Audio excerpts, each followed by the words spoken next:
Hello mga katumbok. Ayan, balik na tayo sa panibagong mga tips and tricks ni Katumbok. Pero ngayon, unahin ko muna itong nag-PM sa akin. Nag-send ng link, ano? Sabi ko, ano kaya to? Inakit ako bilyar naman kasi hindi naman ako nag-open ng mga link talaga, delikado. So, nakita ko, pinanood ko. Ngayon, nangyari yata to sa Davao. Ginamq, ano? Ginamq, nung tumitira, ganyan. Ginamq yung uno. Pag jump yung ganon, mga katumbok, anong nangyari sa pamato? Nangyari, yan, nag-ginamq niya, no? Nahulog. Tapos yung pamato niya, parang gumanon siya, ngayon, naiwan dyan. Ha? Naiwan. Ngayon, syempre, yung kalaban niya, dinampot agad. Dinampot. Kasi nga, nandun, naiwan, nasa labas ng banda eh. Nasa ibabaw yung bola. Eh, sabi ngayon ng tumira, uy, inawat. Ang pagkakaalam niya kasi, siyempre tayo, mapapaisip ka rin. Ba, nandun pa naman, di pa naman nag-i-scratch, di pa naman nalabas yung bola sa sahig, nandito. So, ano ba yung tawag dyan, mga katumbok?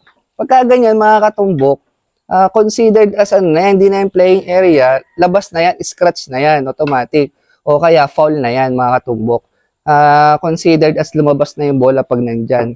Sabi, bakit naman katumbok? Eh, nasa bilyaran pa naman, nasa ibabaw. Kasi mga katumbok, kung pwede yan, kung good shot pa rin, at kung itutuloy yung laban, eh di sana pwedeng gawin to. Kunyari, ball in hand ako, mga katumbok. Yan yung mga bola, no? Ball in hand ako. Eh di sana, pwede kong ilagay dito yung bola. Kunyari, mga ganyan. Kunyari, yan, wala na akong babandahan.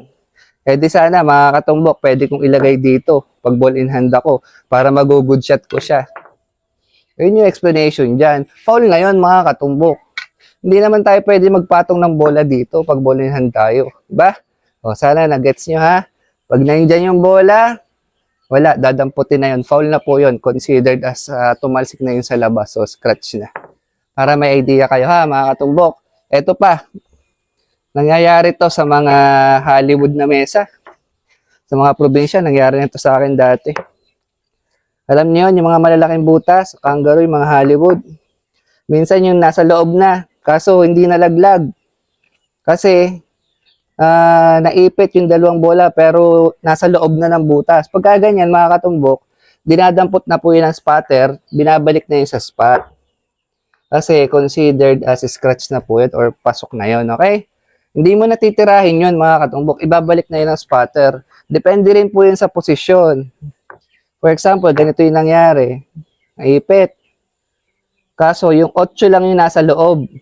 So, 8 lang yung ibabalik. Okay? Pag-aaralan muna ng spotter yan bago niya damputin kung alin yung talagang considered as pasok na. Yung mga, yan, yung mga nakalaylay na mismo sa butas.